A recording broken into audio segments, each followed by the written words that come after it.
The Spirit of the Lord God is upon me, because the Lord has anointed me to preach good tidings to the poor. He has sent me to heal the brokenhearted, to proclaim liberty to the captives, and the opening of the prison to those who are bound, to proclaim the acceptable year of the Lord, and the day of vengeance of our God, to comfort all who mourn, to console those who mourn in Zion, to give them beauty for ashes, the oil of joy for mourning, the garment of praise for the spirit of heaviness, that they may be called trees of righteousness, the planting of the Lord, that he may be glorified. And they shall rebuild the old ruins.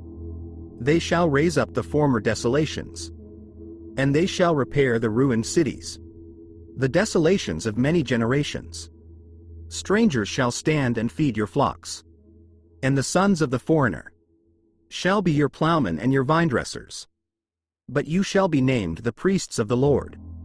They shall call you the servants of our God. You shall eat the riches of the Gentiles, and in their glory you shall boast. Instead of your shame you shall have double honor, and instead of confusion they shall rejoice in their portion. Therefore in their land they shall possess double. Everlasting joy shall be theirs. For I, the Lord, love justice. I hate robbery, for burnt offering. I will direct their work in truth, and will make with them an everlasting covenant. Their descendants shall be known among the Gentiles, and their offspring among the people. All who see them shall acknowledge them, that they are the posterity whom the Lord has blessed. I will greatly rejoice in the Lord. My soul shall be joyful in my God. For he has clothed me with the garments of salvation. He has covered me with the robe of righteousness.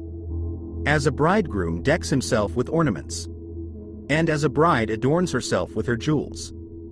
For as the earth brings forth its bud, as the garden causes the things that are sown in it to spring forth, so the Lord God will cause righteousness and praise to spring forth before all the nations. This is the Verses of the Bible channel. Thank you for watching. Kindly subscribe for more.